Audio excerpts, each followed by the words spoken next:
Live question answer stream दीनी मसाइल में रहनुमाई किताब व सुन्नत की रोशनी में।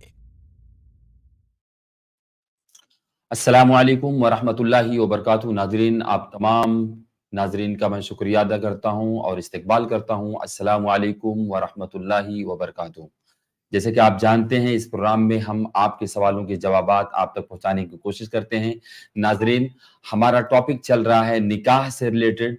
निकाह का टॉपिक हमारे और आपके लिए बहुत अहम है। हमारा ये आइली निज़ाम जो ये सारी चीज़ों पर मुश्तमिल होता है, इनमें से बहुत सारे ऐसे मसाइल होते हैं जो हम लोग जानना चाहते हैं या नाजरीन जानना चाहती है। उनके लिए मौके नहीं होते हैं कि वो कहाँ से इन सारी चीज़ों को हासिल कर सकें या उनको सुन सकें या उनकी नॉलेज हासिल कर सकें। तो हमारे और आपके लिए मौका ये होता है कि आई+ टीवी ने अल्हम्दुलिल्लाह मौका दिया है और हमारे साथ में डॉक्टर मोहम्मद नसीम हफिज़हुल्लाह जुड़ते हैं और हमारे तमाम सवालों के जवाबात देते हैं। और स्टार्टिंग में वो कुछ मसाइल का जिक्र करते हैं जो खासकर निकाह के टॉपिक पे होता है। तो आइए हम शेख का इस्तकबाल करते हैं। अस्सलामु अलैकुम वरहमतुल्लाहि वबरकातुहू। वालेकुम अस्सलाम वरहमतुल्लाहि वबरकातुहू। नाज़रीन, हमारे पैटर्न के एतबार से जो प्रोग्राम है, इस प्रोग्राम के पैटर्न के एतबार से हमारा ये है कि हम लोग इब्तिदा में कुछ इब्तिदाई कलिमात यानी तमहीदी कलिमात, कुछ ओपनिंग कमेंट्स लेते हैं। उसके बाद ही हम इंशाअल्लाह जस्ट सवाल और जवाब का सिलसिला शुरू करते हैं।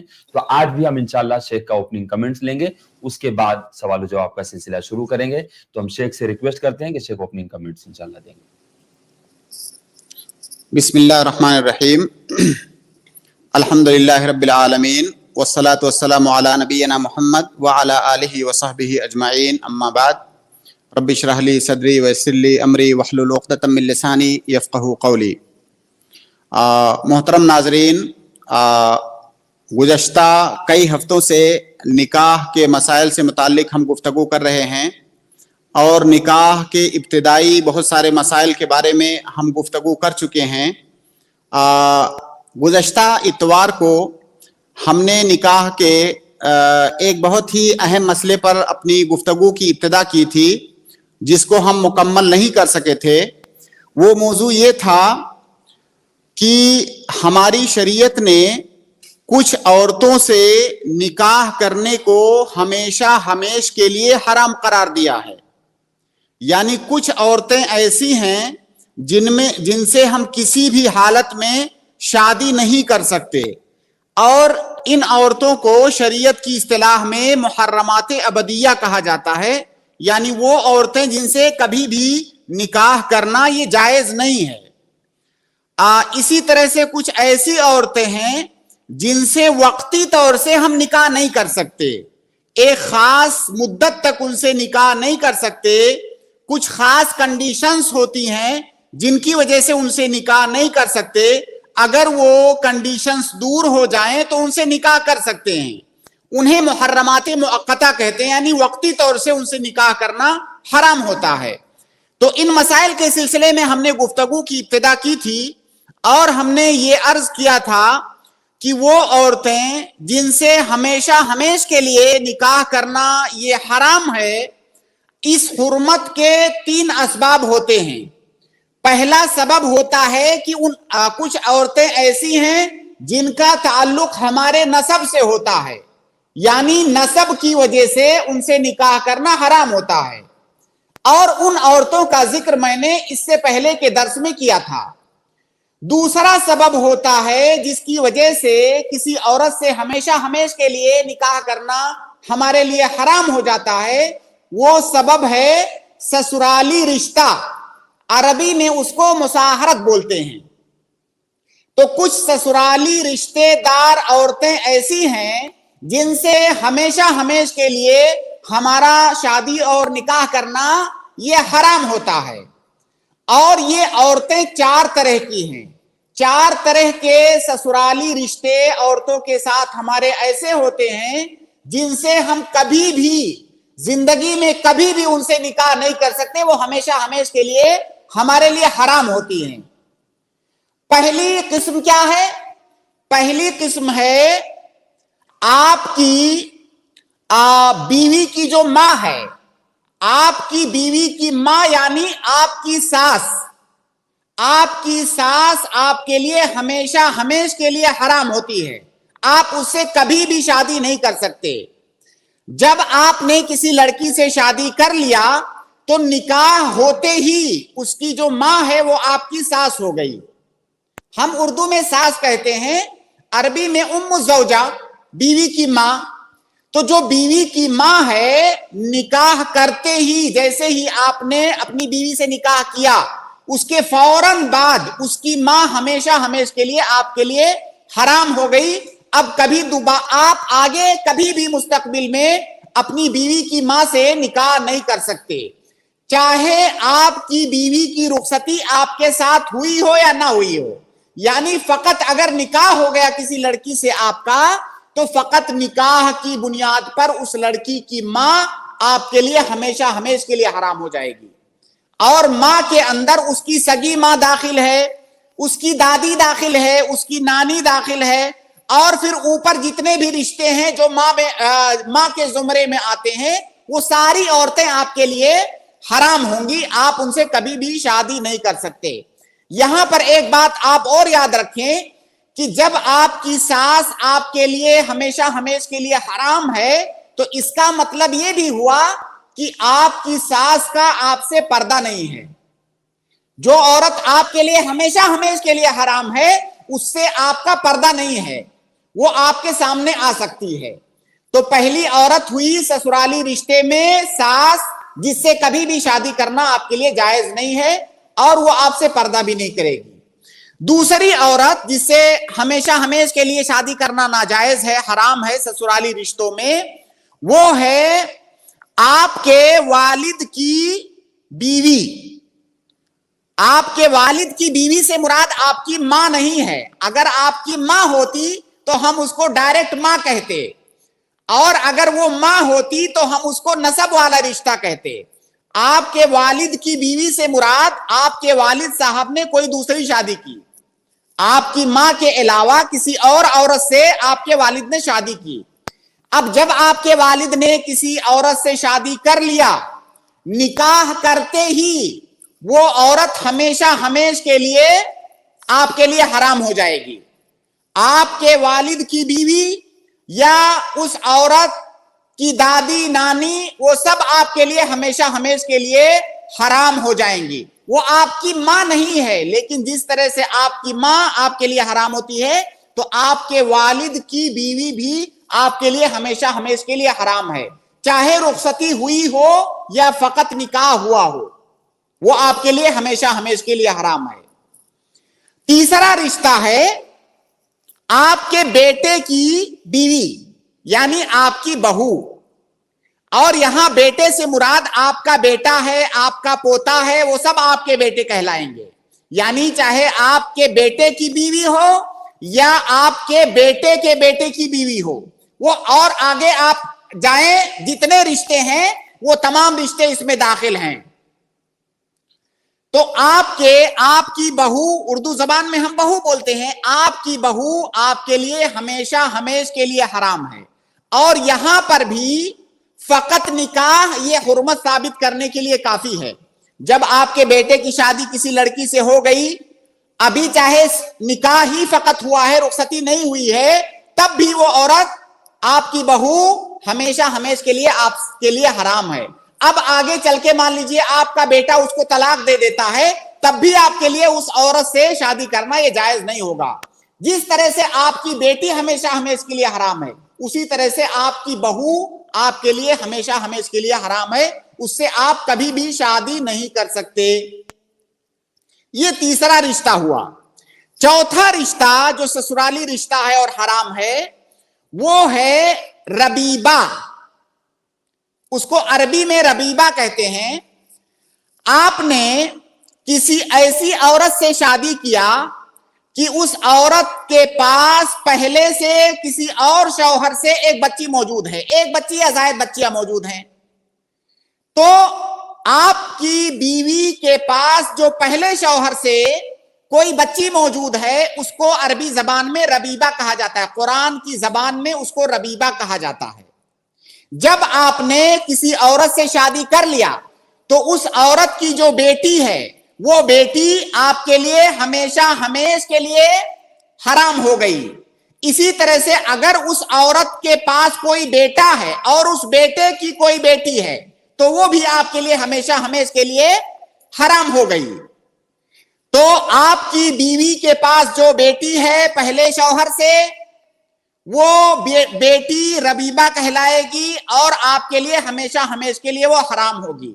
لیکن یہاں پر ایک بات سمجھنے کی ہے, وہ یہ کہ ربیبہ اس وقت حرام ہوگی جب اس کی ماں جو ہے آپ کی بیوی, اس کی رخصتی آپ کے ساتھ ہو جائے, دونوں کے درمیان فزیکل ریلیشن جب بن جائے اس کے بعد ربیبہ حرام ہوگی. اگر فرض کیجئے کسی عورت سے آپ کی شادی ہوئی, اس عورت کے پاس پہلے سے کوئی بیٹی موجود ہے, اب شادی ہونے کے کچھ دنوں کے بعد ابھی رخصتی نہیں ہوئی ہے, رخصتی ہونے سے پہلے آپ نے اس کو طلاق دے دیا. اب ایسی صورت میں اس کی جو بیٹی ہے وہ بیٹی آپ کے لیے حرام نہیں ہوگی. اس کے حرام ہونے کے لیے ضروری ہے کہ جس عورت سے آپ نے شادی کیا ہے اور جس کی وہ بیٹی ہے, اس عورت کے ساتھ آپ کی رخصتی ہو اور اس کے ساتھ آپ کا تعلق بنے, تبھی وہ ربیبہ آپ کے لیے حرام ہوگی, ورنہ وہ حرام نہیں ہوگی. ربیبہ سے متعلق اس سے پہلے ربیبہ کے کچھ اور بھی احکام ہیں, ان کو جاننے سے پہلے اس کی دلیل آپ دیکھیں. جو پہلے میں نے ذکر کیا کہ آپ کی بیوی کی والدہ آپ کے لیے حرام ہیں, اس کی دلیل قرآن کریم کی یہ آیت ہے وَأُمَّهَاتُ نِسَائِكُمْ. اللہ رب العالمین نے جس آیت کے اندر محرمات کا ذکر کیا ہے اس میں اللہ رب العالمین نے فرمایا کہ وَأُمَّهَاتُ نِسَائِكُمْ, تمہاری بیویوں کی مائیں. آگے اللہ رب العالمین نے فرمایا وَرَبَائِبُكُمُ اللَّاتِي فِي حُجُورِكُمْ مِن نِسَائِكُمُ اللَّاتِي دَخَلْتُمْ بِهِنَّ, تمہاری جو ربیبہ بیٹیاں ہیں ان سے تمہارا نکاح کرنا حرام ہے بشرطے کی رخصتی ہو گئی ہو اور دخول ہو گیا ہو. اور آگے اللہ رب العالمین نے ارشاد فرمایا فَإِن لَمْ تَكُونُوا دَخَلْتُمْ بِهِنَّ فَلَا جُنَاحَ عَلَيْكُمْ, اگر نکاح کے بعد آپ نے طلاق دے دیا اپنی بیوی کو تو جو اس کی بیٹی ہے آپ کے لیے وہ حلال ہوگی, وہ حرام نہیں ہوگی. آگے اللہ تعالیٰ نے فرمایا وَحَلَائِلُ أَبْنَائِكُمْ الَّذِينَ مِنْ أَصْلَابِكُمْ, آپ کے جو سگے بیٹے ہیں ان کی بیویاں یعنی آپ کی بہویں آپ کے لیے ہمیشہ ہمیش کے لیے حرام ہیں. تو اس آیت کے اندر 3 رشتے جن کا ابھی میں نے ذکر کیا, 3 رشتوں کے حرمت کا ذکر آیا ہے, اور جو باپ کی بیوی ہے اس کے حرمت کا ذکر دوسری آیت میں ہے, اس آیت سے پہلے والی آیت میں, جس میں اللہ رب العالمین نے فرمایا وَلَا تَنْكِحُوا مَا نَكَحَ آبَاؤُكُم مِّنَ النِّسَاءِ, جن عورتوں سے تمہارے باپ نے شادی کیا ہے وہ تمہارے لیے حرام ہے, اس سے شادی نہیں کر سکتے. تو مختصراً سسرالی یہ 4 رشتے ہیں جن عورتوں سے شادی کرنا کسی انسان کے لیے ہمیشہ ہمیش کے لیے حرام ہو جاتا ہے. ربیبہ سے متعلق کچھ اور 1-2 اہم مسائل ہیں جن کو جاننا ضروری ہے.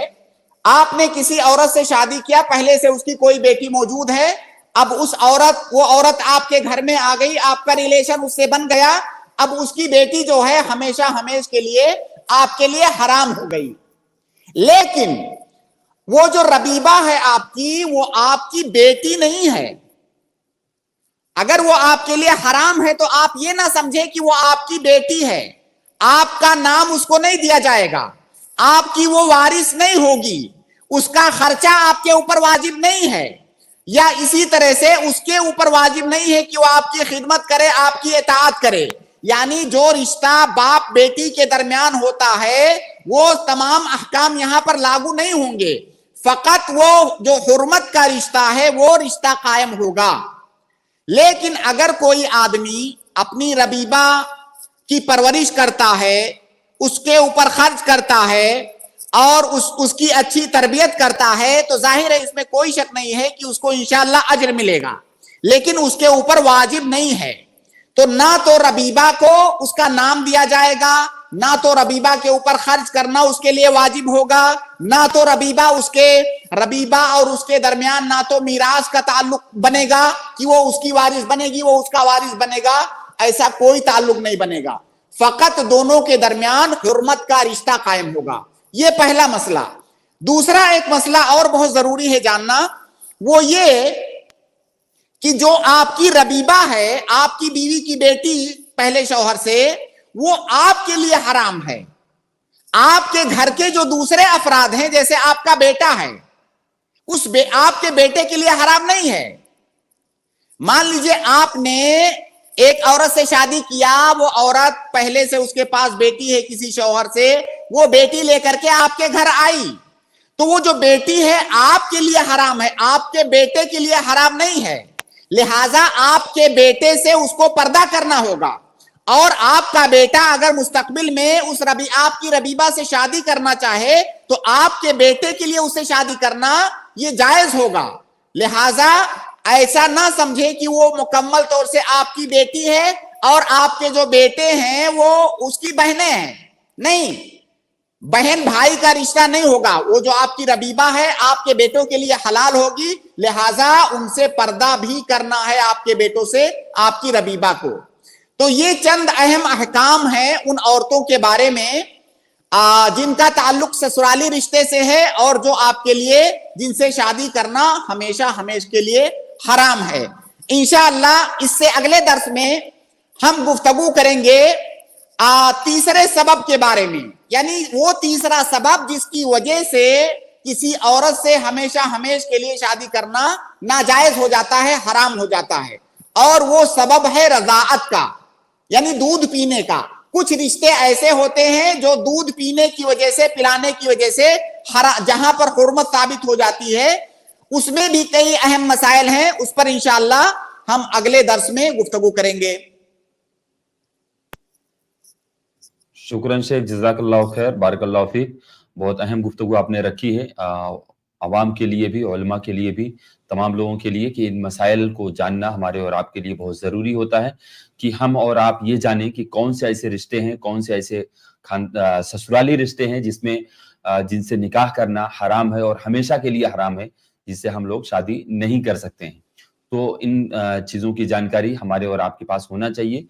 हम उम्मीद करते हैं कि आपको शेख के दर्स से फ़ायदा हुआ होगा।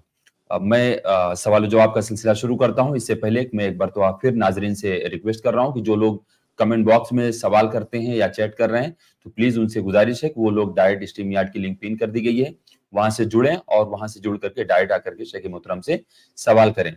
और उसके साथ साथ में जो लोग देख रहे हैं हमें, उनसे रिक्वेस्ट है कि आप लोग लिंक को ज्यादा से ज्यादा लोगों में शेयर कर दें, अपने दोस्तों में, अपने अहबाब में, अपने ग्रुप्स में, ताकि लोग अगर सुनना चाहें तो सुन सकें और अगर सवाल करना चाहें तो आकर के सवाल भी कर सकें। जी, मैं सबसे पहले पापा भाई को ऐड कर रहा हूं। अगर आप सुन पा रहे हैं तो प्लीज अनम्यूट करके अपना सवाल पूछें। अस्सलाम वालेकुम वबरकातुहू शेख। वालेकुम सलाम। कल एक भाई ने सवाल किया था आपसे कि हालत वुजू में अगर शर्मगाह में हाथ लग जाए बिना कपड़े के, तो आपने उसका जवाब दिया था वुजू नहीं टूटता है। अभी तो आज तक तो हम लोग ये पढ़ते सुनते आए कि वुजू टूट जाता है, तो आपने किस बिना पे कहा था फिर? शेख हाशिम, अगर आपके सामने शामिला हो तो एक हदीस खोलें, मैं बता रहा हूं आपको जी। हल हुआ इल्ला बुदअतुम मिनका, इस कलमे से ढूंढें आप।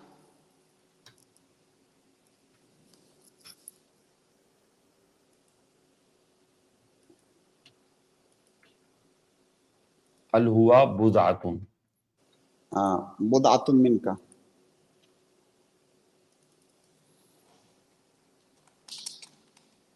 कहाँ की रवायत है शेख?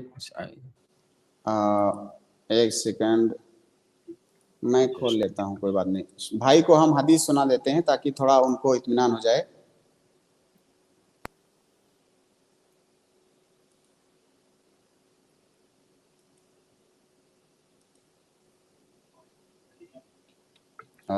देखिए, हदीस के अल्फाज सुनिए। तल्क इब्न अली सहाबी हैं, वो कहते हैं कि सुनन नसाई की रवायत, नसाई की रवायत आपने खोला कौन सी? वल्ला मैंने नेट में खोला है, वो कई देखिए कुतुबे खमसा में है, कुतुबे खमसा में रिवायत है। जी, मैं सुनन नसाई की मैं पेस्ट कर रहा हूँ जी। तल्क इब्न अली रज़ी अल्लाह ताला अन्हु कहते हैं कि क़ाल रजुलन मसस्तु ज़करी, एक आदमी ने कहा कि मैंने अपना शर्मगाह छू लिया, या कहा कि अर्रजुलु यमस्सु ज़करहु फी सलाह, नमाज में कोई आदमी अपने शर्मगाह को छू ले, अलैहि वुदू, क्या उसके ऊपर वुदू करना वाजिब है? फ़क़ाल नबी सल्लल्लाहु अलैहि वसल्लम, तो नबी सल्लल्लाहु अलैहि वसल्लम ने फरमाया ला, आपने कहा नहीं, इन्नमा हुआ बुदअतुम मिनका, वो तुम्हारे जिस्म का एक उज़ू है, तुम्हारे जिस्म का एक टुकड़ा है, तो जिस्म का कोई उज़ू छूने से वजू नहीं टूटेगा। तो अल्लाह के नबी सल्लल्लाहु अलैहि वसल्लम ने उसके जवाब में कहा कि वो तुम्हारे जिस्म का एक टुकड़ा है, तुम्हारे जिस्म का एक उज़ू है, उसको छूने से वजू नहीं टूटेगा। दरअसल इस मसले के अंदर उलमा के दरमियान इख्तिलाफ है, तो शायद हो सकता है भाई ने किसी ऐसे शख्स से पूछा हो जिसकी राय ये हो कि वजू टूट जाता है। कुछ उलमा का ऐसा कहना है, लेकिन सही बात यह है कि शर्मगाह को छूने से वजू नहीं टूटता है। कुछ उलमा ने यह भी कहा है कि अगर कोई आदमी शहवत के साथ शर्मगाह को छुए तो उसका वजू टूट जाएगा। जैसा कि बहुत सारे उलमा ने ये तवस्सुत का रास्ता इख्तियार किया है और मसले में तफसील किया है कि आम हालत में छूने से नहीं टूटेगा, शहवत के साथ अगर छुएगा तो टूट जाएगा उसका वजू, क्योंकि शहवत के साथ छूने से इस बात का एहतिमाल है कि कुछ जो है निकल जाए तो उसका वजू टूट जाएगा। लेकिन सही बात यह है कि शर्मगाह पर हाथ लगाने से वजू नहीं टूटेगा, क्योंकि अल्लाह के नबी सल्लल्लाहु अलैहि वसल्लम ने जो इल्लत बताई, अल्लाह के नबी सल्लल्लाहु अलैहि वसल्लम ने जो इल्लत और सबब बताया, वो बताया कि तुम्हारे जिस्म का हिस्सा है। और कुछ लोगों ने इस हदीस के बारे में कहा है कि यह हदीस मंसूख है, लेकिन ऐसा कहना सही नहीं है। पहली बात तो मंसूख होने की कोई दलील मौजूद नहीं है, मंसूख होने के लिए दलील चाहिए। हम अपनी मर्जी से अपनी तरफ से किसी हदीस को मंसूख नहीं कह सकते, ये एक बात। दूसरी बात ये कि फ़िक़्ह के अंदर एक कायदा है कि अल्लाह के नबी सल्लल्लाहु अलैहि वसल्लम ने अगर किसी मसले में किसी हुक्म को किसी इल्लत के साथ मरबूत किया हो, किसी इल्लत के साथ जोड़ा हो, तो वो हुक्म उस वक्त तक पाया जाएगा जब तक वो इल्लत पाई जाए। और अल्लाह के नबी सल्लल्लाहु अलैहि वसल्लम ने इल्लत क्या बयान किया? वजू ना टूटने की इल्लत क्या बयान किया? इल्लत ये बताया कि तुम्हारी शर्मगाह तुम्हारे जिस्म का एक हिस्सा है। तो क्या ये मुमकिन है कि मुस्तकबिल में, फ्यूचर में कभी आपके जिस्म का हिस्सा ना हो? क्या ये मुमकिन है? नहीं मुमकिन है। गोया कि ये इल्लत हमेशा पाई जाएगी। तो अल्लाह के नबी सल्लल्लाहु अलैहि वसल्लम ने इस मसले में हुक्म को एक ऐसी इल्लत और सबब से जोड़ा जिसका जायल होना, जिसका खत्म होना कभी मुमकिन नहीं है। लिहाजा सही बात यह है कि शर्मगाह छूने से वजू नहीं टूटेगा। अब ये अलग मसला है कि उसके शर्मगाह से कुछ निकल जाए तो फिर वो अलग मसला आ जाएगा। हम यहां पर फकत छूने की बात कर रहे हैं, फकत छूने से वजू नहीं टूटेगा। शर्मगाह से कुछ निकले तो हम फिर दूसरे मसले में दाखिल हो जाएंगे, वहां पर कहेंगे कि अब वजू टूट गया आपका, आपको वजू बनाना है, लेकिन वो दूसरा मसला हो जाएगा। यहां पर जिस मसले की हम बात कर रहे हैं, फकत शर्मगाह को छूने से वजू टूटने का मसला, और इससे वजू नहीं टूटेगा, जैसा कि इस हदीस के अंदर सराहत के साथ अल्लाह के नबी सल्लल्लाहु अलैहि वसल्लम ने उसकी वजाहत फरमाई और उसको एक ऐसे सबब से जोड़ा कि उस सबब का कभी भी खत्म होना ये मुमकिन नहीं है, लिहाजा उस हुक्म का मंसूख होना भी मुमकिन नहीं है। शुक्रिया शेख दलील देने के लिए और उसकी इल्लत बयान करने के लिए। ऐसी एक दलील शेख निकाह मिस्यार की दे दीजिए। इससे पहले मैंने सवाल किया था आपसे, लेकिन हमारे कुछ किबार उमरा किराम इसको जायज नहीं कहते हैं। अगर किसी शेख अगर कोई ऑफर आया है निकाह मिस्यार के लिए तो हम उसको कबूल कर सकते कि नहीं? इसकी दलील क्या देंगे शेख? देखिए, सुनिए मेरी बात, इंशाअल्लाह आप हमारे स्ट्रीम से जुड़े रहें। अभी जिस मसले के बारे में हम लोगों ने बात किया है आज इब्तिदा में, ये मुहर्रमात वाले मसाइल जब खत्म हो जाएंगे इंशाअल्लाह, उसके बाद हम उन निकाहों का जिक्र करना शुरू करेंगे जो निकाह हमारी शरीयत में हराम है या जिसके बारे में उलमा में इख्तिलाफ है। تو ہم ترتیب وار ایک ایک کر کے نکاح کی جتنے اقسام ہیں سب پر آئیں گے اور وہاں تفصیل سے بات کریں گے انشاءاللہ. تو میں نہیں چاہتا ہوں کہ یہاں پر آدھا ادھورا مسئلہ میں ذکر کروں، کیونکہ پورا مسئلہ ذکر کرنے میں کافی جو ہے ہمارا وقت جائے گا. تو میں چاہتا ہوں کہ جب وہ اپنے ٹائم پر اس کا ذکر کیا جائے اور تفصیل سے ذکر کیا جائے. تو انشاءاللہ آپ ہمارے اسٹریم سے جڑتے رہیے اور نکاح مسیار پر ہم بہت مفصل انداز میں انشاءاللہ بات کریں گے. جزاک اللہ خیر شیخ، جزاک اللہ خیر. جواب ہو گیا، شکراً، جزاک اللہ خیر. شہناز جی، میں نے آپ کو ایڈ کیا ہے، اگر آپ سن پا رہے ہیں تو پلیز انمیوٹ کر کے اپنا سوال پوچھیں.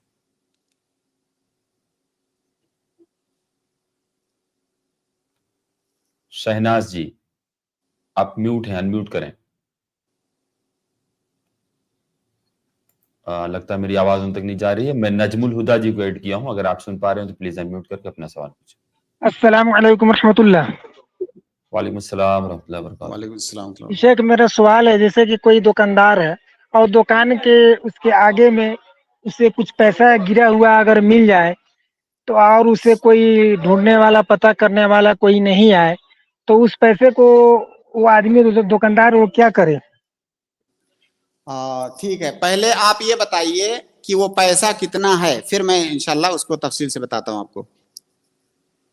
لگ بھگ 1000-2000 کے قریب. اچھا، 1000-2000 کے قریب ہے. ٹھیک ہے، جزاک اللہ خیرن. ایک ہی دیکھیے 1000-2000 ہاں چلیے 1000 چلیے 1000 ہے وہ. دیکھیے اگر کوئی پڑی ہوئی چیز ہم کو کہیں پر ملے تو ہماری شریعت کی اصطلاح میں، ہماری شریعت کی زبان میں اس کو لقطہ کہا جاتا ہے. لقطہ مطلب گری پڑی چیز. تو جو لقطہ ہوتا ہے، یہ جو سوال میں نے آپ سے کیا اسی لیے کیا کہ کبھی جو گری پڑی چیز ہمیں ملی ہے کبھی وہ اتنی معمولی ہو سکتی ہے کہ سماج اور معاشرے میں لوگوں کی نگاہ میں اس کی کوئی اہمیت اور قیمت نہیں ہوتی ہے. جیسے مان لیجئے 5 روپے کا سکہ آپ کو مل گیا. آج کل 5 روپے کی کون سی اہمیت ہے؟ آپ کو کوئی معمولی چھوٹی سی ایک ٹافی مل گئی گری ہوئی تو اس کی کون سی اہمیت ہے؟ تو اگر لقطہ، دیکھیے بیچ میں آواز آ رہی ہے، آپ دھیان سے سنیں اور اپنا مائک میوٹ کر دیں. اگر کوئی گری پڑی ہوئی چیز ہمیں ملتی ہے اور وہ اتنی معمولی ہے جس کی کوئی قیمت نہیں ہے لوگوں کی نگاہ میں، تو ایسی صورت میں ہم اس کو استعمال کر سکتے ہیں. یہ پہلی صورت. دوسری صورت یہ کہ اگر کوئی چیز ہمیں گری پڑی ہوئی ملتی ہے اور وہ چیز ایسی ہے جس کی ایک قیمت ہے، ایک حیثیت ہے، جیسے آپ نے کہا 1000 روپیہ، تو 1000 روپے کی حیثیت ہے، اس میں کوئی شک نہیں ہے، ہمارے معاشرے میں 1000 روپے کی حیثیت ہے. تو اگر کوئی ایسی چیز ملتی ہے جس کی کوئی حیثیت ہے تو اس چیز کی 2 صورتیں ہو سکتی ہیں، 2 قسمیں ہو سکتی ہیں.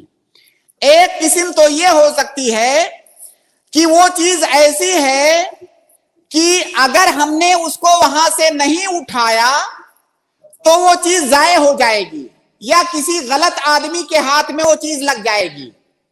تو ایسی صورت میں ہم اس کو اٹھا لیں گے. اٹھانے کے بعد کیا کریں گے؟ اٹھانے کے بعد اس کو پہچنوائیں گے، اس کا اعلان کریں گے، لوگوں میں اس کا اعلان کریں گے اور پہچنوائیں گے. اور یہاں پر تھوڑا سا ہوشیاری آپ کو دکھانا ہوگا. اگر آپ کہو گے کہ مجھے فلاں جگہ سے 1000 روپیہ ملا ہے تو کوئی بھی آ کر کے کہہ دے گا کہ میرا ہے. آپ فقط یہ بتاؤ کہ مجھے روپیہ ملا ہے، کچھ رقم ملی ہے، تو جس کی رقم ہو وہ آ کر کے مجھ سے لے جائے. جب وہ آپ سے لینے آئے تو آپ اس سے پوچھئے کہ کتنی رقم تھی، اس نے کہا 10,000. اس سے پوچھئے کتنے کا نوٹ تھا. یہ ساری کچھ ایسی تفصیلات آپ اس سے پوچھئے جس سے آپ یہ کنفرم کر سکیں کہ وہ آدمی جھوٹ نہیں بول رہا ہے. اللہ کے نبی صلی اللہ علیہ وسلم کی جو حدیث ہے اس سلسلے میں، اللہ کے نبی صلی اللہ علیہ وسلم نے کہا کہ وہ تھیلی جس کے اندر وہ مال رکھا ہوا ہے جو آپ کو ملا ہے، تو اس تھیلی کو پہچنوائیے، پوچھئے کس طرح سے سلا ہوا ہے، تھیلی کیسی ہے. اب جیسے آپ کو اگر پرس میں ملا ہے تو آپ سامنے والے سے پوچھئے کہ تمہارا پیسہ کیسے تھا، کیا پرس میں رکھا تھا یا بغیر پرس کے تھا، اگر پرس تھا تو پرس کس کلر کا تھا. یعنی کچھ ایسا ڈیٹیل آپ اس سے پوچھئے जिससे आपको कंफर्म हो जाए कि ये रकम उसी का है। तो ये काम आपको 1 साल तक करना है। 1 साल तक आप उस रकम को खर्च नहीं कर सकते। आपके पास जो भी मुमकिना तरीके हों ऐलान करने के, उस तरीके से आप ऐलान करेंगे। आप मान लीजिए कहीं पर ऐलान हर जगह अलग अलग तरीके होते हैं। आजकल जैसे मिसाल के तौर पर सोशल मीडिया है, हमने व्हाट्सएप में, गांव के व्हाट्सएप के ग्रुप में, या जो है फेसबुक में ऐलान कर दिया, या कहीं पर लिख करके ऐलान हमने कहीं चिपका दिया कि हमें जो है एक रकम मिली है, जिसकी हो वो फला जगह आकर के कांटेक्ट करे। तो जो भी तरीका हो ऐलान का, 1 साल तक आप उसका ऐलान करेंगे। 1 साल गुजर जाने के बाद अगर कोई नहीं आ रहा है तो आप उसको खर्च कर सकते हैं। अब उसको आप खर्च कर सकते हैं। अब मान लीजिए आपने उसको खर्च कर लिया, खर्च करने के बाद कोई आया और उसने दावा किया कि मेरा है, और उसने सबूत भी दे दिया कि वो मेरा है, उसने साबित कर दिया कि वो उसी का था। अब ऐसी सूरत में आप उसको वो रकम जो आपने खर्च किया है उसको देंगे। अगर कोई और रकम के अलावा कोई सामान वगैरह जो है था तो आप उसकी कीमत देंगे या उसी तरह का सामान खरीद के देंगे। बहरहाल अगर ये साबित हो जाएगा कि ये फला शख्स का है तो आपको खर्च करने के बाद उसका मुआवजा उसको देना होगा। तो ये उस नुक्ता के बारे में है जिसके जाये हो जाने का खतरा हो। लेकिन अगर कोई ऐसा नुक्ता हो जिसके जाये होने का खतरा ना हो तो उसको उठाना आपके लिए जायज नहीं है। जैसे कोई जानवर है, बड़ा जानवर है, कोई जानवर भी गायब जानवर मिल सकता है, इतना बड़ा जानवर है कि उस इलाके में उसको कोई खतरा नहीं है कि भेड़िया आकर के खा लेगा या उसको कोई नुकसान पहुंच जाएगा। तो बहरहाल कोई ऐसा सामान है जिसके जाये होने का खतरा नहीं है तो उसको आप नहीं उठाएंगे। और अगर कोई ऐसा सामान है जो जाये हो सकता है, गलत हाथों में जा सकता है, तो आप उसको उठा लेंगे। 1 साल तक उसका ऐलान करेंगे, उसका मालिक जब आएगा तो उसको दे देंगे। 1 साल तक नहीं आया तो खर्च कर देंगे, उसके बाद आया तो दोबारा उसका मुआवजा आप उसको देंगे। तो ये कदरे तफसील के साथ नुक्ते का हुक्म है हमारी शरीयत के अंदर। आपने तो समझा दिया बहुत अच्छी तरह से, लेकिन उसमें थोड़ा सा एक मैं और बात ऐड करता हूँ। जैसे कि जिस दुकान से पैसा जहाँ पे वो मिला, वो कोई कस्टमर आया, कुछ सामान खरीदा, और खरीदने के बाद जब वो कस्टमर वहां से चला गया तो कुछ देर के बाद नजर आया कि पैसा गिरा हुआ है। तो आदमी इंतजार में है कि वो कस्टमर आएगा तो उसको दे दिया जाएगा। लेकिन अब जिसका गिरा हुआ था उसको तो जाते कुछ देर के बाद या 1 दिन में तो पता लग जाना चाहिए कि मेरा पैसा गिरा हुआ था, लेकिन वो वापस ही नहीं आया। 2 दिन, 4 दिन, हफ्ता, 10 दिन भी गुजर गया हुआ है, लेकिन वो आदमी लेने नहीं आया। लेकिन आपने जो तो बताया उस तरह से तो इंतजार आदमी कर लेगा, हाँ 1 साल तक इंतजार करेगा। लेकिन लग रहा है कि वो आदमी नहीं आएगा, आने वाला होता तो 1 घंटा या 1 दिन में ही आ जाता लेने के लिए। इस तरह का मामला हुआ था, इसलिए मैंने ये थोड़ा सा फिर से इसमें बात रख दिया। भाई मैंने इतना तफसील से बता दिया। अब मतलब मेरे समझ में नहीं आ रहा। मैं कह रहा हूं कि आपको 1 साल तक इंतजार करना। आप उसी दुकान पे सुनो मत दोहराइए, मैं समझ गया अच्छी तरह से आपने जो बोला है। भाई अल्लाह हमारी शरीयत ने एक हुक्म बताया कि इंतजार का, आप उसी दुकान पर ऐलान लगा दीजिए ना, उसी दुकान पर ऐलान लगा दीजिए, खलास आपकी जिम्मेदारी खत्म हो गई। पैसे को आप रख दीजिए अपने घर में कहीं पर। वो जाहिर है आपका पैसा नहीं है, जब आपका पैसा नहीं है तो लालच किस बात की, उसको रख दीजिए, पड़ा रहे, अगर आएगा तो दे देना, नहीं आएगा तो लालच नहीं है सर, मैंने सही।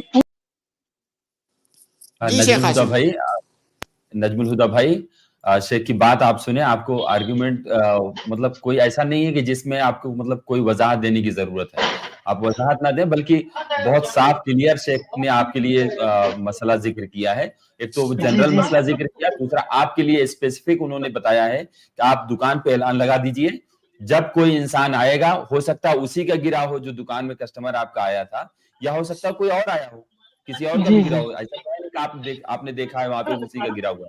तो आप ऐलान लगा दीजिए, ऐलान के बाद आप वो आकर के कांटेक्ट करता है तो उससे आप निशानियां पूछिए उसकी, फिर उसके बाद उसको आप पैसा दे दीजिए अगर वो सबूत देता है तो आपके लिए और काफी है। एक लाइन और 1-2 लाइन में कहना चाहूंगा कुछ। आप ये जो मसला अभी हमने जिक्र किया, आप थोड़ी देर के लिए अगर आप म्यूट करेंगे तो मैं बोल सकूंगा। जी चेक म्यूट कर। हाँ, देखिए, थोड़ी देर के लिए आप रुक करके इस मसले पर गौर कीजिए और अपने दीन की खूबसूरती को देखिए। दुनिया के अंदर मैं दावा कर सकता हूं कि दुनिया के अंदर कोई ऐसा निजाम नहीं होगा जो लोगों के माल की हिफाजत और लोगों के हुकूक की हिफाजत इस तरह से करता हो। आप देखिए, आप कह रहे हैं कि मुझे नहीं लगता है कि वो आएगा, फिर भी हमारी शरीयत कह रही है कि वो आपका नहीं है, आप इंतजार कीजिए, आप उसको खर्च नहीं कर सकते। इससे हमें यह पता चलता है कि हमारी शरीयत दूसरे के हुकूक को की किस तरह से हिफाजत करती है, उसकी किस तरह से रियायत करती है। दुनिया के किसी भी कानून में, किसी भी दस्तूर में आपको यह चीज नहीं मिलेगी। ये गारंटी लोगों के हुकूक की, छोटे छोटे हुकूक की, ये गारंटी दुनिया के किसी कानून और निजाम के अंदर नहीं मिलेगा आपको। जी शेख, उम्मीद है कि भाई आपके सवाल का जवाब हो गया होगा। प्लीज दूसरों को मौका दें। अगर कुछ वजाहत आपको चाहिए और तो आप बताएं। जी शेख, जज़ाकुमुल्लाह खैर। बारकल्लाह फीक। मेराज आलम जी, मैंने आपको ऐड किया है, अगर आप सुन पा रहे हैं तो प्लीज अनम्यूट करके अपना सवाल पूछें। अस्सलाम वालेकुम। वालेकुम सलाम। सिर्फ मेरा सवाल है कि जैसे गांव देहात में जो डीलर होता है तो वो जब बांटता है, अपना माल को बांटता है, तो हर शख्स से 1 केजी 1.5 केजी करके काट के रख देता है अपने पास। फिर जब वो माल जमा हो जाता है फिर उसको दूसरे से बेचता है, तो दोस्त खरीद के। आपकी आवाज चली गई, आपका नेट का प्रॉब्लम है, आपकी आवाज नहीं समझ में आ रही है। जो मैंने समझा है, मैंने शेख हाशिम, शायद मेरे भाई का सवाल ये है कि जैसे हुकूमत की तरफ से जो गल्ला वगैरह बेचा जाता है, जाहिर है हुकूमत गल्ले को सस्ते दामों में प्रोवाइड करती है लोग आवाम के लिए, तो हर गांव में, इलाके में कोई डीलर होता है जिसके पास वो गल्ला या खाने पीने की जो भी चीज़ें होती हैं हुकूमत देती है, और उसकी जिम्मेदारी होती है कि वो एक मिकदार मुतय्यन होती है कि हर आदमी के पास, हर आदमी इतना यहाँ से खरीद सकता है।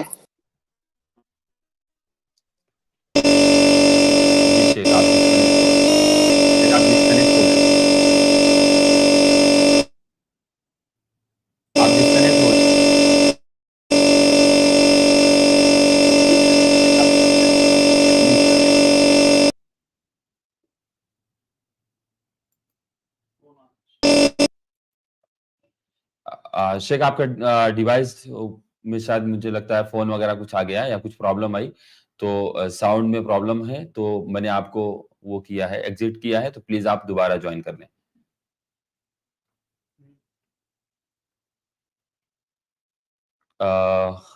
कौन थे? मेराज भाई। मेराज भाई, आपको मेरी आवाज आ रही है? मेराज भाई जी चले गए।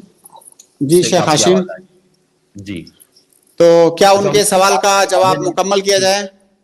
उनके सवाल वाजे भी नहीं था, और उसके बाद शेख वो अगर दोबारा जुड़ते हैं तो मैं उनको ऐड करता हूं इंशाल्लाह। वो हैं भी नहीं, चले जी, ओके, और दूसरों को मौका देता हूं शेख। जी जी, मोहम्मद उरूज जी। अस्सलाम वालेकुम सर। वालेकुम सलाम व रहमतुल्लाह। सर, मेरा सवाल ये था, जैसे फ्रीलांसिंग जो होती है उसमें हम जैसे कोई काम करते हैं तो उसका जो पैसे देते हैं, छोटा मोटा काम करता है। नेट का प्रॉब्लम है, आप वीडियो बंद कर लीजिए, वीडियो बंद कर लीजिए, आपका नेट का प्रॉब्लम है, आवाज साफ नहीं है। मैं यूनुस इब्ने रहमा को जब तक ऐड कर रहा हूं, अगर आपका कोई सवाल है तो प्लीज अनम्यूट करके अपना सवाल पूछिए। अस्सलाम वालेकुम रहमतुल्लाह शेख। वालेकुम सलाम व बरकातहू। जी शेख, मेरा सवाल आकर हिस्टोरियन के मुतालिक है। शेख, हिस्टोरियंस का एक उसूल होता है शेख कि वो जब किंग्स का जब हिस्ट्री पढ़ते हैं और आगे किसी समझाने को बैठते हैं तो वो तनकीद करते हैं शेख कि फलाना राजा ऐसा इस काम में अच्छा था और इस काम में बुरा था, वो शराबी था, वो जिनाकार था, ऐसा मिसाल के तौर पे। अब मिसाल के तौर पे मुझे एक हिस्टोरियन समझ लीजिए, मैं बैठा हूँ औरंगजेब रहीमहुल्लाह अलैहि का हिस्ट्री समझा, तो उन्होंने उनको आलिम इल्मा तक भी माना गया है, लेकिन उनके कुछ काम ऐसे हैं कि थोड़े तनकीद के लायक हैं। तो अगर मैं औरंगजेब आलमगीर रहमतुल्लाह का हिस्ट्री एक्सप्लेन करने बैठूं तो कुछ उन्होंने जो थोड़े तनकीदें भरी कुछ काम किए हैं तो वो मैं एक्सप्लेन करूंगा तो मैं गुनहगार होऊंगा क्या? क्योंकि वो अब इस दुनिया में नहीं है, और जो दुनिया में नहीं है उन पर हुक्म होता है कि हमें उनका कुछ बुरा भला नहीं बोलना चाहिए। तो सवाल आपका वाजे हो गया, आपका सवाल वाजे हो गया, बल्कि मैं उसको और भी ज्यादा वाजे कर देता हूँ। सवाल भाई का ये है कि एक हिस्टोरियन होता है या मुअर्रिख जो या इतिहासकार जो इतिहास लिखता है, इतिहास बयान करता है, जो तारीख लिखता और बयान करता है, उसको कई दफा बहुत सारे लोगों पर तनकीदें करनी होती हैं, उनकी बुराइयां भी लिखनी होती हैं, क्योंकि एक मुअर्रिख का काम होता है सारे हकायक को बयान कर देना। वो हकीकतें चाहे अच्छी हों या बुरी हों, जो अच्छाइयां हैं उनको भी बयान करना, जो बुराइयां हैं उनको भी बयान करना, उसका काम होता है तमाम चीजों को बयान कर देना, चाहे उनका ताल्लुक अच्छाइयों से हो या बुराइयों से हो। भाई का इश्काल ये है कि जो लोग मर चुके हैं उनकी बुराई करने से मना किया गया है, या किसी आदमी के पीछे उसकी बुराई करना ये गीबत है, तो कहीं ऐसा तो नहीं कि ये गीबत में ये चीज शामिल हो जाए, हम किसी की बुराई बयान कर रहे हैं। तो देखिए 6 चीजें उलमा ने जिक्र की हैं कि 6 चीजें ऐसी हैं जिनमें बुराई बयान करना किसी की ये गीबत नहीं है, नाजायज नहीं है। उसके लिए एक मारूफ शेर है अरबी का, वो शेर ये है कि अलक़द्हु लैसा बिगीबतिन फी सित्ततिन, यानी 6 चीजें ऐसी हैं जिनमें किसी पर नक़द करना, किसी की बुराई बयान करना ये गीबत नहीं है। मुतज़ल्लिमिन व मुअर्रिफिन व मुहद्दिरी, पहला ये है कि आप मजलूम हैं, आप पर कोई जुल्म कर रहा है, अब आप उसका जुल्म लोगों के सामने जाकर बयान कर रहे हैं, तो यह गीबत नहीं है क्योंकि आप मजलूम हैं। मुतज़ल्लिमिन व मुअर्रिफिन, और किसी का इंट्रोडक्शन आप करवा रहे हैं, किसी की शख्सियत के बारे में आप बता रहे हैं, तो जो मुअर्रिख होता है जाहिर है वो शख्सियत के बारे में बता रहा होता है, उसका काम है उसकी शख्सियत के तमाम पहलुओं को बताना, जो नेगेटिव और पॉजिटिव जितने भी पहलू हैं तमाम पहलुओं को लोगों के सामने रखना, तो ये गीबत नहीं है। और भी बाकी 4 चीजें हैं, वो हमारा मौजू नहीं है, उसको हम छोड़ देते हैं। तो बहरहाल अगर कोई आदमी बतौरे तारीफ के किसी का इंट्रोडक्शन करवा रहा है, किसी के बारे में बता रहा है, किसी के बारे में लिख रहा है, तो ये गीबत नहीं है। तो जो मुअर्रिख होता है वो तारीख के बारे में बता रहा होता है, उस तारीख के अंदर जो शख्सियात हैं, जो पर्सनालिटीज हैं, उनके बारे में वो तमाम बातें लिखता है, चाहे वो नेगेटिव हो या पॉजिटिव, तो इसको गीबत नहीं कहा जाता है। देखिए मुहद्दिसीन को आप देखेंगे तो मुहद्दिसीन बहुत सारे रावियों पर जरह करते हैं कि कहते हैं फला रावी कज़्ज़ाब है, फला रावी झूठा है, फला रावी की बात नहीं ली जाएगी, फला रावी काबिल एतबार नहीं है। तो क्या यह गीबत है? ये गीबत नहीं है, वो उसकी तारीफ कर रहे होते हैं, उसके बारे में बता रहे होते हैं। तो अगर ये देखिए गीबत में क्या होता है, गीबत का मकसद कुछ नहीं होता। गीबत करने वाले का मकसद सिर्फ मजा लेना और सामने वाले पर सिर्फ तनकीद करना उसका मकसद होता है, उसकी शख्सियत को मजरूह करना मकसद होता है, दूसरों को फायदा पहुंचाना मकसद नहीं होता है, तो वो गीबत है। अगर आप किसी मकसद के लिए किसी आदमी पर नक़द कर रहे हैं, उसकी कुछ खामियां बयान कर रहे हैं मकसद के लिए, तो ये गीबत नहीं है। तो जाहिर है जो मुअर्रिख होता है उसका काम है तारीख को बेअैनिही हूबहू लोगों के सामने पेश कर देना, और इस रास्ते में उसको कई सारी चीजें ऐसी बयान करनी पड़ेंगी जो लोगों की खामियों से जिनका ताल्लुक है। तो ये गीबत नहीं है, ये कोई गुनाह नहीं है। जी शेख, इन पर ही एक मिनट इन पर ही औरंगजेब रहमतुल्लाह अलैह पे ही एक छोटा नहीं, देखिए हम उस पर नहीं आएंगे, हम उस पर नहीं आएंगे, और वैसे भी ये जो हमारा जो प्रोग्राम है ये तारीख का और हिस्ट्री का प्रोग्राम नहीं है। शेख डिस्कनेक्ट हो गए अकीदे हैं। से मुताल्लिक तो यूनुस अहकाम भाई, है। उम्मीद है कि आपके सवाल का जवाब हो गया होगा, क्योंकि हमारे प्रोग्राम में खासकर ऐसे अमल से मुताल्लिक पूछें, ऐसी चीजें पूछें जो हमारी जिंदगी में काम आने वाली चीजें हैं, या जिस पर हमें अमल करना है, या कोई ऐसा मामला है जिस पर, जैसे आपने इसको रिलेट किया, क्या ये गीबत है, क्या ऐसी बातें बयान किया जा सकता है, नहीं किया जा सकता है। तो जनरल आपके सवाल का जवाब शेख ने दिया है कि ऐसे मामलात में इसको गीबत नहीं कहते हैं, आप बयान कर सकते हैं, क्योंकि आप उनका इंट्रोडक्शन बयान कर रहे हैं। शुक्रन, जज़ाकल्लाह खैर। जी, फरजाना परवीन जी, मैंने आपको ऐड किया है, अगर आप सुन पा रहे हैं तो प्लीज अनम्यूट करके अपना सवाल। अस्सलाम वालेकुम। आपके पीछे यूट्यूब पर डिवाइस खुला हुआ है, हमारी आवाज रिपीट आ रही है। जब तक मैं दूसरे भाई को ऐड कर रहा हूँ, अब्दुल कादिर भाई। अस्सलाम वालेकुम वरहमतुल्लाहि वबरकातुहू। वालेकुम अस्सलाम वरहमतुल्लाहि वबरकातुहू। देख, मैं वही सवाल जो भाई साहब ने पहले पूछा, मैं उसी के ताल्लुक से जुड़ा था, लेकिन उसमें आपने बताया, लेकिन थोड़ा सा ये वजाहत और चाहता हूँ। मुझे मालूम था कि बगैर कपड़े के हाथ लगाने से टूट जाता है, लगने से। तो क्या कपड़े के बगैर लगने से या कपड़े के ऊपर से तो टूटता नहीं है, ये तो मुझे कंफर्म मालूम है, लेकिन कपड़े के बगैर लगने से टूट जाता है मुझे। अच्छा, मैं आपसे ये पूछता हूं, एक सवाल का जवाब दीजिए कि अगर कपड़े के ऊपर से हाथ लग रहा है तो क्या उसको हाथ लगना कहेंगे, उसको छूना कहेंगे?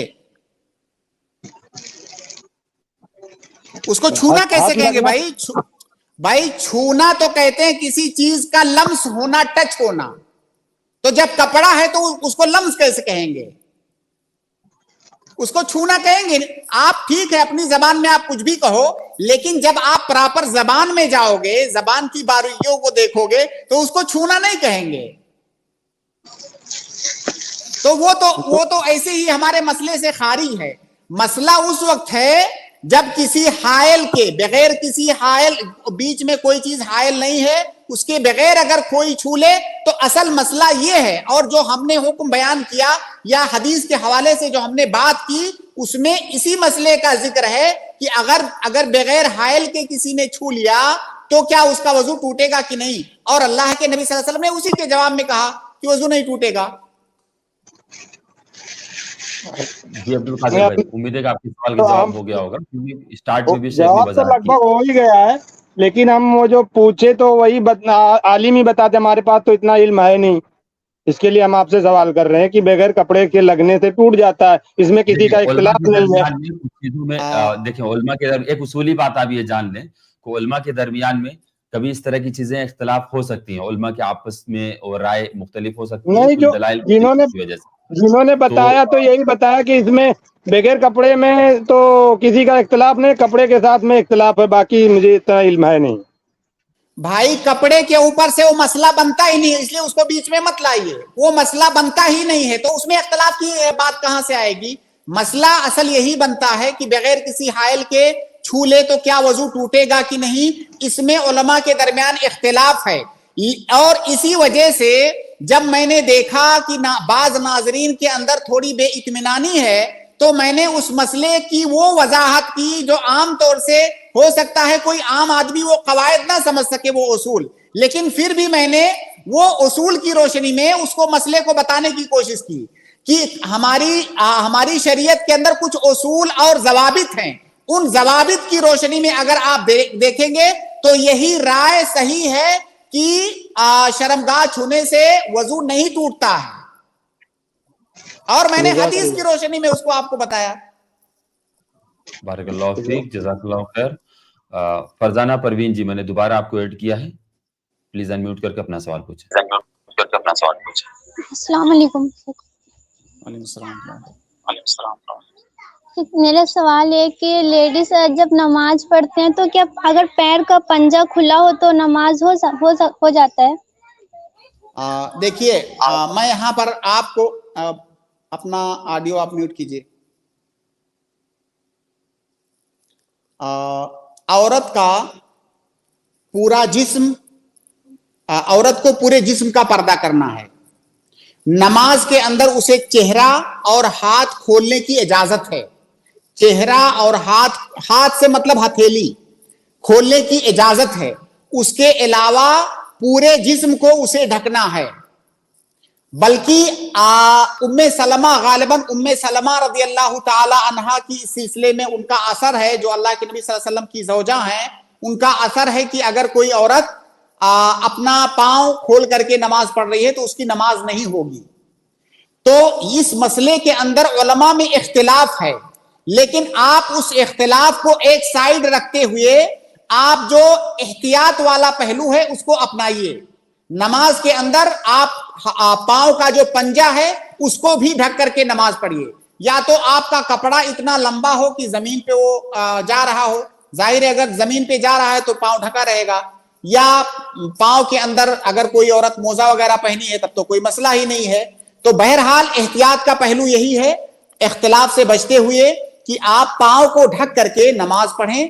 کیونکہ جن لوگوں نے کہا ہے اس کے وجوب کی بات کی ہے ان کے دلائل بہت قوی ہیں اور یہی بات زیادہ راجح معلوم ہوتی ہے. جی بہن، امید ہے کہ آپ کے سوال کے جواب ہو گیا ہوگا.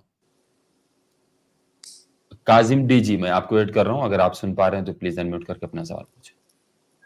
السلام علیکم ورحمۃ اللہ وبرکاتہ. کیا حال شکین، خیریت ہے؟ وعلیکم السلام ورحمۃ اللہ وبرکاتہ. الحمدللہ. الحمدللہ. اچھا، ہاں شیخ، میرا سوال نکاح کے تعلق سے تھا.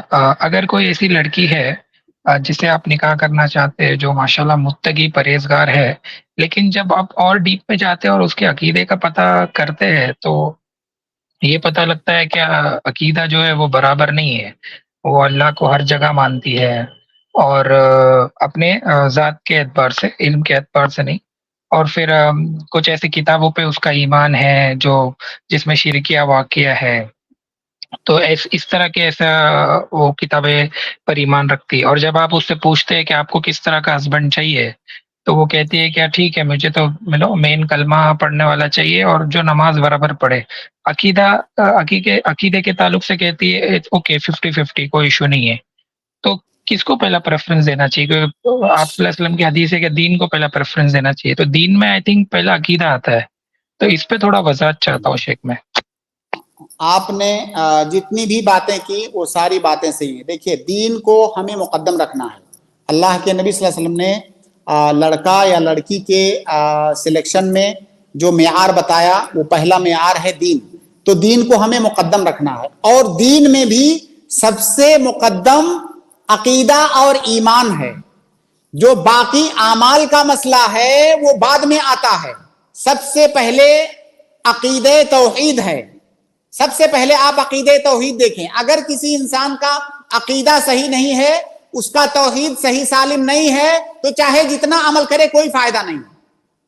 اگر کسی انسان کے اندر عقیدہ توحید نہیں ہے، اس کے اندر خرابی ہے، تو پھر بعد میں اس کے سارے اعمال بھی اکارت ہو سکتے ہیں.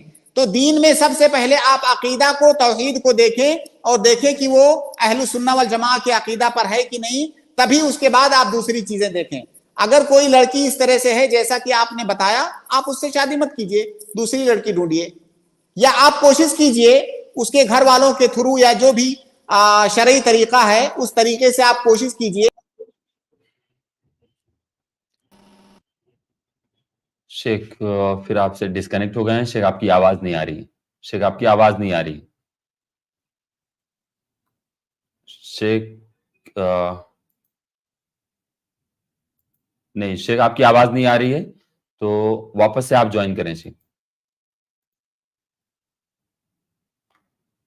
جی کاظم بھائی، امید ہے کہ آپ کے سوال کے جواب ہو گیا ہوگا. ہاں بس ایک کاؤنٹر تھا مجھے پوچھنا تھا. چلے کوئی نہیں، اگر کوئی اور ویٹنگ میں ہے تو ان کو لے لے. بول دیں، میں شیخ سے ریکویسٹ کروں گا بتا دیں. بس مجھے یہ پوچھنا تھا کہ اگر ہم ان کو بتاتے ہیں کہ فلاں فلاں اس طرح کا عقیدہ غلط ہے، یہ غلط ہے، لیکن وہ ماننے کو ریڈی نہیں، وہ اپنے اسی عقیدے پہ یہ ہے قائم ہے، تو اس حالت میں بھی اس سے نکاح نہیں ہوگا، رائٹ؟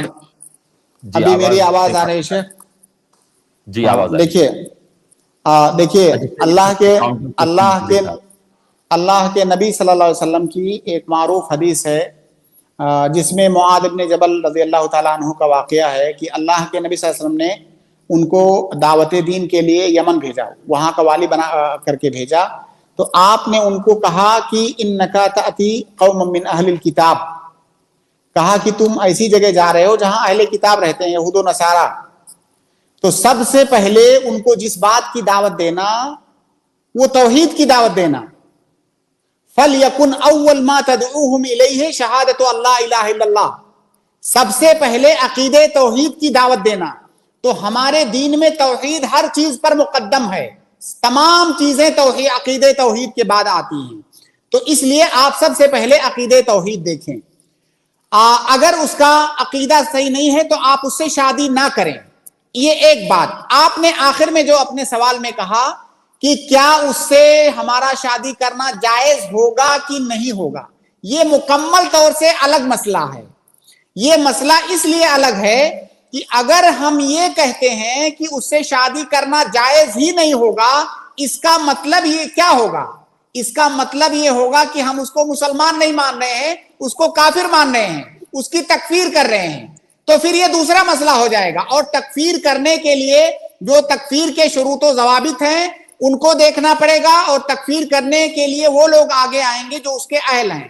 لہٰذا آپ اس میں داخل مت ہوئیے اس مسئلے میں کہ اس سے شادی کرنا جائز ہوگا کہ نہیں ہوگا. آپ پہلے ہی آپ جائز اور ناجائز کا آپشن کیوں لے رہے ہیں؟ آپ ایسی لڑکی سے کیوں شادی کر رہے ہیں جس کے عقیدے میں آپ کو خرابی دکھ رہی ہے؟ تو پھر آپ جائز اور ناجائز مسئلے میں جائیں ہی نا, آپ اس سے مت شادی کریں. چلے ٹھیک ہے, جزاک اللہ, اللہ آپ کی عمر میں برکت عطا فرمائے. بہت بہت شکریہ. بارک اللہ فیک. میں نے توحید بھی آپ کو ایڈ کیا ہے, اگر آپ سن پا رہے ہیں تو پلیز انمیوٹ کر کے اپنا سوال پوچھیں. جی السلام علیکم ورحمۃ اللہ وبرکاتہ. السلام علیکم. جی شیخ صاحب, میرا ایک تو عید کے جو روزے ہے, عید کے دن روزہ رکھنا منع ہے, تو کس حدیث میں لکھا ہوا ہے؟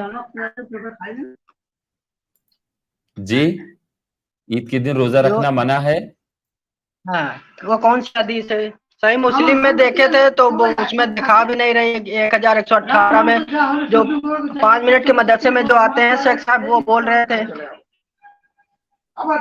شیخ آپ کی آواز نہیں آ رہی. جی ہاں جی, اب آ رہی ہے آواز؟ جی آ رہی. جی جی بھائی, یہ بول رہا ہوں 5 منٹ کے مدرسے میں جو شیخ صاحب جواب دے رہے تھے کہ عید کے دن روزہ رکھنا منع ہے, تو کس حدیث میں لکھا ہوا ہے؟ اوکے, حدیث آپ کی ہے, آپ حدیث کھول کے دکھائیں شیخ ہاشم ان کو حدیث کے الفاظ. اللہ کے نبی صلی اللہ علیہ وسلم نے عید کے دن روزہ رکھنے سے منع فرمایا. یوم العید. جی ہاں, جیسے عید الاضحیٰ کے بارے میں ایک روایت ہے, اللہ کے نبی صلی اللہ علیہ وسلم نے فرمایا کہ ایام التشریق ایام اکل و شرب. جی آپ کو حدیث کے الفاظ دیتے ہیں.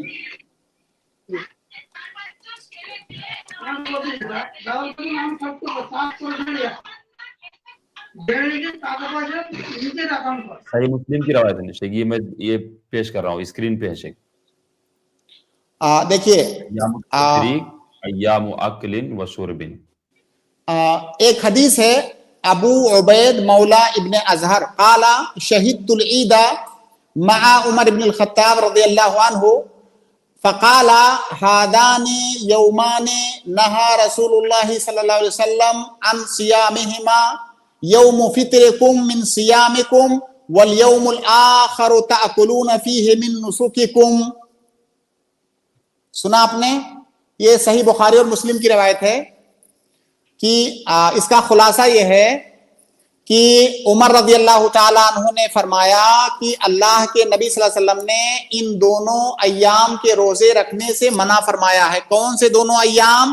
یوم فطرکم من صیامکم, جب رمضان کا روزہ ختم کر کے تم افطار کرتے ہو اس دن, والیوم الآخر تأکلون فیہ من نسککم, دوسرا وہ دن جس دن اپنے قربانی کا گوشت کھاتے ہو. یہ صحیح بخاری اور مسلم کی روایت ہے. جی اسکرین پہ موجود ہے. جی توحید بھائی. इसी तरह से एक और रिवायत है अबू सईद खुदरी रदियल्लाहु ताला अन्हु की रिवायत है। वो कहते हैं कि नहन नबी सल्लल्लाहु अलैहि वसल्लम अन सौमे यौमिल फित्रे व नहर व अनिस सम्मा व अन यहतबी अर्रजुलु फी सौबिन वाहिद। ये रिवायत भी सही बुखारी और मुस्लिम के अंदर है कि अल्लाह के नबी सल्लल्लाहु अलैहि वसल्लम ने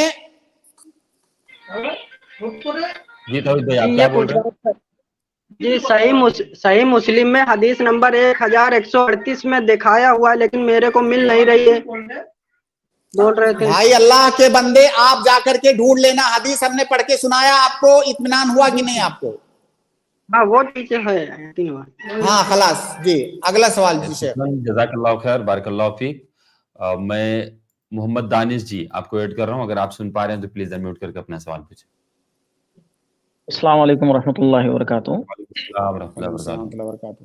मोहतरम, मेरा सवाल ज़िहार के ताल्लुक से है कि अगर कोई शख्स अपनी बीवी से ये कहे कि मैं तुझे अपनी माँ की तरह मानता हूँ, हालांकि उसकी नीयत ये नहीं है, बल्कि उसकी नीयत ये है कि जैसे मैं अपनी माँ की खिदमत करता हूँ उसी तरह से मैं तुम्हारी भी खिदमत करता हूँ। या इसी तरह से आम तौर पर कुछ लोग ये कहते हैं अपने बच्चों से कि बेटा देखो अम्मी आ रही है, ये नहीं कहते तुम्हारी अम्मी आ रही है, बल्कि कहते हैं देखो अम्मी आ रही है या अम्मी कहाँ है। तो इस पर भी वही हुक्म ज़िहार का लगेगा शेख? देखिए इंशाअल्लाह जब निकाह के मसाइल ख़त्म होंगे तो हम ज़िहार के मसले पर बहुत तफसील से बात करेंगे, तमाम जवानिब पर। लेकिन जो सवाल आपने यहाँ पर किया है उसका मुख्तसर सिर्फ जवाब दूंगा, तफसील में नहीं जाऊंगा, क्योंकि वो मुकम्मल एक टॉपिक है और कई दर्स चाहता है। आपने कहा कि अगर कोई अपनी बीवी को कहता है कि तुम मेरी माँ की तरह से हो, उसकी मुराद ये है कि मैं तुम्हारा एहतराम करता हूँ, इज्जत करता हूँ, या तुम जिस तरह मेरी माँ मेरा ख्याल रखती है तुम मेरा ख्याल रखती हो, ये सारी चीजें मुराद है। गोया कि वो तारीफ कर रहा है, अपनी बीवी को तारीफ कर रहा है, तो ये ज़िहार नहीं है। ज़िहार के लिए कुछ खास अल्फाज हैं, उसके कुछ खास मकासिद होते हैं जिनका जिक्र इंशाअल्लाह हम बहुत तफसील से तमाम मसाइल के साथ करेंगे। लेकिन जो मसला अभी आपने पूछा है ये ज़िहार नहीं है। या इसी तरह से जैसे कोई अपने बच्चों से कहता कि बेटा अम्मी आ रही है, तो अब ये जो बोल रहा है बेटा अम्मी आ रही हैं, तो यहां पर उसके कलाम में, उसकी गुफ्तगू में कुछ महजूफ है। जैसे मैं आपसे कहूं कि आपका नाम क्या है, आप कहो कि मोहम्मद, आपने तो सिर्फ मोहम्मद कहा, आपने थोड़ी कहा कि मेरा नाम मोहम्मद है। लेकिन मेरा नाम मोहम्मद है, ये मेरा नाम ये माजूफ है, ये हर जबान में कवायद होते हैं। मैं कहूँ व्हाट इज योर नेम, आप कहो मोहम्मद, आपने ये तो नहीं कहा माय नेम इज मोहम्मद, लेकिन मैं क्या समझ रहा हूं, मैं तो यही समझ रहा हूं ना कि आपका नाम मोहम्मद है। तो उसी तरह से जब आदमी कहता है बेटा अम्मी आ रही हैं, तो उसका मतलब ये था बेटा तुम्हारी अम्मी आ रही हैं, वो अपनी अम्मी थोड़ी कहता है। जी मोहम्मद दानिश भाई, उम्मीद है कि आपके सवाल का जवाब हो गया होगा। जी शुक्रिया जज़ाकल्लाह। बाकी अगर आप हमारे स्ट्रीम से जुड़े रहेंगे तो इंशाअल्लाह ज़िहार पर जब हम आएंगे तो ज़िहार से मुताल्लिक जितने भी मसाइल हैं वो बयान करेंगे, जो गलत फहमियां हैं लोगों के अंदर वो भी बयान करेंगे। ज़िहार कब होता है, कब नहीं होता है, ज़िहार का फिर हुक्म क्या है, उसकी सजा क्या है, वो सारे मसाइल पर इंशाअल्लाह बात करेंगे। जी इंशाअल्लाह। हमारे प्रोग्राम का वक्त खत्म हो गया है, तो मैं आखिरी एक सवाल लूं या कि खत्म करूं? एक सवाल ले लीजिए, कोई बात, एक सवाल। मोहम्मद इब्राहिम भाई, मैंने आपको ऐड किया, अगर आपको कोई सवाल है तो प्लीज। अस्सलाम वालेकुम शेख, मेरा वसीयत के ताल्लुक से सवाल है, क्या मैं पूछ सकता हूँ क्या शेख? जी मुख्तसर में। जी हाँ, जैसे मैं पूछ रहा था वारिस वसीयत कर सकता है क्या शेख? अल्लाह के नबी सल्लल्लाहु अलैहि वसल्लम की हदीस है कि ला वसीयता लिवारिसिन, आप जैसे आप वसीयत करना चाहते हो, फर्ज करो आप वसीयत करना चाहते हो, आप अपने किसी वारिस के लिए वसीयत नहीं कर सकते हो। वसीयत का मतलब आप समझते हैं कि नहीं? वसीयत किसको कहते हैं, क्या समझते हैं आप? मतलब जो कुछ हमारे पास है, हम मरने से पहले किसी को वसीयत करके जाएगी, हमारे बाद इनका हक है ये, इस चीज पे इनका हक। हाँ, कोई जरूरी नहीं है कि जो कुछ है सारा। आप ये भी कह सकते हो कि जो मेरा माल है उसमें से 1000 मेरे मरने के बाद फला को, ये वसीयत है। तो वसीयत में क्या होता है कि इंसान अपने मरने के बाद किसी को कुछ देता है, यानी जिंदगी में कुछ नहीं मिलेगा, जब मैं मर जाऊंगा तो इतना माल फला का, इसको वसीयत कहा जाता है। तो जिसको अल्लाह ताला ने ऑलरेडी आपका वारिस बनाया हुआ है, जब आप मरोगे तो ऑलरेडी वो पाएगा, ऑटोमेटिक वो पाएगा। लिहाजा वारिस के लिए वसीयत करना जायज नहीं है। अल्लाह के नबी सल्लल्लाहु अलैहि वसल्लम की सरी हदीस है, इन्नल्लाह आता कुल्ल ज़ी हक़्क़िन हक़्क़हू फला वसीयता लिवारिसिन। अल्लाह ताला ने हर साहिबे हक को उसका हक दे दिया है, वारिस के लिए वसीयत नहीं है। अच्छा शेख, जी भाई, उम्मीद है शुक्रिया, आपके मेरे सवाल का जवाब मिल गया। जज़ाकल्लाह माशाल्लाह, थैंक यू। अस्सलाम वालेकुम। नाज़रीन, हम अपनी स्ट्रीम को यहीं पर ख़त्म करेंगे इंशाल्लाह। जिन लोगों का या जिन भाइयों बहनों का सवाल नहीं ले सके, हम उनसे माजरत चाहते हैं। हम इंशाल्लाह नेक्स्ट वीक में, यानी हम संडे टू वेडनेसडे आपके सामने फिर से लाइव होंगे, तो इस टीम में आप आकर के सवाल करेंगे इंशाल्लाह, तो आपके सवालों के जवाब दिए जाएंगे। हम शेख का शुक्रिया अदा करते हैं कि शेख अपना कीमती वक्त दे करके हम तमाम नाजरीन के सवालों के जवाब देते हैं। अल्लाह रब्बुल आलमीन आपके इल्म में, आपकी उम्र में, आपकी सेहत में बरकत अता फरमाए। नाजरीन, हमें और शेख मोहतरम को दीजिए इजाजत, इंशाल्लाह फिर मिलेंगे नेक्स्ट स्ट्रीम में। अस्सलामु अलैकुम व रहमतुल्लाहि व बरकातुहू।